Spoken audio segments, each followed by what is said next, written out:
Car को बदला जाए, फिर उसको ब्रह्मचारी के रूप में जब तक वो कार्यक्रम कराया जा रहा है तब तक उसको ब्रह्मचारी के रूप में वो उस सभी को वो समझे। सभी माताएं, हाँ संसार में जितनी भी महिलाएं हैं, हाँ वो सब माता है सब उसकी। माता है। तो वही कहना चाहिए कि हाँ माता भिक्षाम दे। दे बस हाँ, एक ही। हाँ, और सन्यासी का यही धर्म है, वो हाँ, 5 घर जब चचाता है हाँ, तो सभी को माता भिक्षाम दे। हाँ, हाँ, माता ही कहता है, माता भिक्षाम दे कहना चाहिए। हाँ हम मेरा यही तर्क था कि जब उससे यह कर्म करवाया जाए तो फिर उसको यह आभास न होने पाए कि ये भगनी है। द्विज जो है क्यों ब्राह्मण पूजनीय क्यों है? क्यों उसका जो है दूसरा जन्म हुआ और किसी के दूसरे जन्म नहीं होते। हाँ, एक चीज का विधान बताया गया है शास्त्र में, जो लड़के बच्चों का जन्म जिस जातक का जन्म मूल में होता है, कहीं मूरन में हो जा। हाँ 6 प्रकार के जो मूल हैं तो 2 पाताल लोक के हैं, 2 स्वर्ग लोक के हैं, 2 मृत्यु लोक के हैं। लेकिन संस्कार और शांति सबकी करानी चाहिए, चाहे वो स्वर्ग के हों या पाताल के हों या मृत्यु लोक के हों। उनकी शांति यथासंभव जो भी सामर्थ्य है उसके हिसाब से करना। उसमें क्या विधान बताया गया है, कोई नहीं कराता है, हमने कहीं कहीं कराया है। जो लोग हमारे ऊपर पूरा निर्भर रहते हैं कि पंडित जी सब विधि विधान से कराइए, तो उसमें एक है गोमुख प्रसव। गोमुख प्रसव कराया जाता है। तो गोमुख प्रसव में क्या है, सूप में उस बच्चे को कुश डाल के, कुश के ऊपर रुई डाल दियो, क्योंकि नाजुक शरीर है, कहीं कुश के लग न जाए, तो उसके ऊपर रुई आप डाल सकते हैं। और रुई डाल के सूप में रख के और अष्टदल सप्तधान्य का अष्टदल बना के उसके ऊपर सूप में रखें और गाय उसको चाटे मुंह से, तो उसको कहते हैं गोमुख प्रसव। और जब गोमुख प्रसव हो जाता है तो उसके बाद सारे दोष समाप्त हो जाते हैं।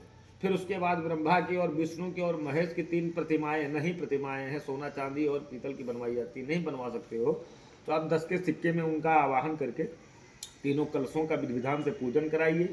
और सर्वो औषधि माने 20 प्रकार की औषधियाँ जो होती हैं उसके अभाव में दारू हल्दी का प्रयोग किया जाता है।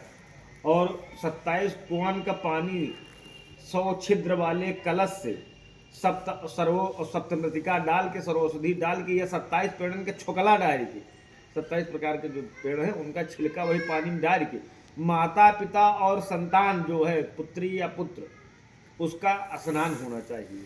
तो मान लो ठंडी का महीना है तो वही जो झरने से जल गिर रहा है 100 छिद्र वाले कलश से, उसका जल बच्चे के शरीर में इसे लगा दिया जाता है, माता पिता स्नान करें। उसके बाद आके आप उसका ये प्रायश्चित है, अभी पूजा नहीं है, ये तो प्रायश्चित है। ये प्रायश्चित करने के बाद फिर आके आप गणेश अंबिका आदि वरुणादि देवताओं का पूजन करें और पूजन करके बाद वो जो ग्रह हैं उनकी शांति करके उनका यथासंभव हवन करें। ये विधान है। को करावत कि भाई इतना विधान बता दीजिए, मनई कही अरे यार पंडितों का काम है ज्यादा उटपटांग बताना, इनको तो पैसा कमाना है। लोग यहाँ पे जाके डाले, शांति कराने पर नहीं दिमाग है उनका, दिमाग है पंडित पैसा ले जाए। परेशान तो हुए जगह भाई। जैसे हम आज और पंडित दिन भर अगर तुम्हारा काम करी है तो यार लड़का का दूसरे के छोड़िए ही का। जैसे आज मैंने एक पुस्तक में पढ़ा, पूजा पद्धति में, बंद करो यार, कल कुछ कर रहे हैं पूजा के समय आप 2 मिनट का पूजा करते हैं, आपकी बात नहीं हम करते। जैसे आप कोई पूजा कर रहे हैं तो आप फिर घड़ी उसमें वो दिए हुए था कि आप घड़ी नहीं देख सकते।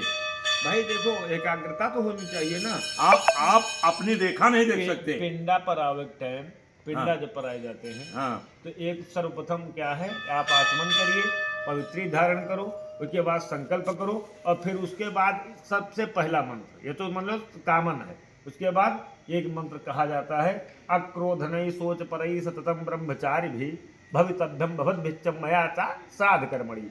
यानी कि हम क्रोध में नहीं हैं, किसी सोच में नहीं है और ब्रह्मचारी के स्वरूप में है। काम क्रोध विवर्जित, काम और क्रोध इनको त्याग करके मैं श्राद्ध कर्म को करने जा रहा हूँ। और यह तो को नहीं त्यागत। अगर कोई अनुष्ठान करा रहे हो, कोई सुंदर कन्या आ गई तो उसकी तरफ कहो देखने लगो, तो कहाँ काम क्रोध विवर्जित।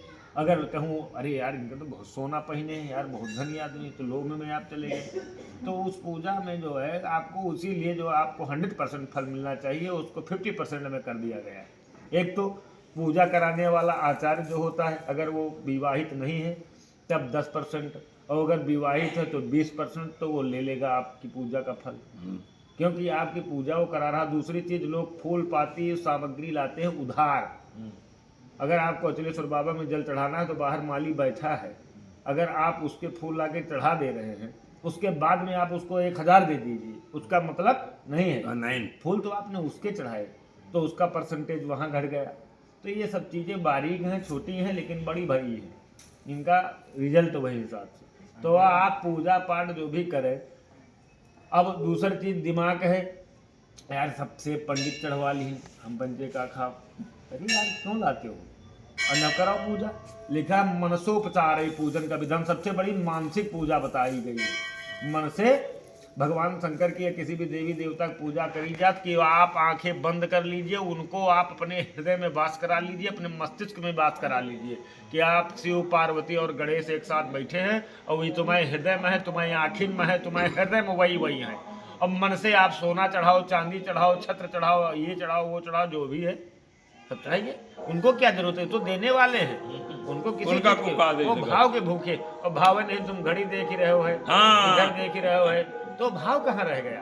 तो ये एक सिर्फ नौटंकी है, वैसा कहा पाखंड। पाखंड। अब सही। अच्छा, अब विसर्जन पाखंड निरतः संता। अब तुम्हारा बहुत लंबा दृष्टांत है, हम अपनी बात को समाप्त करें। ये कोनो ज्यादा बोल गए हो तो ठीक, बढ़िया बात क्या हुई है, तो खंडन करना चाहिए इन बातों, उनका खंडन होना चाहिए।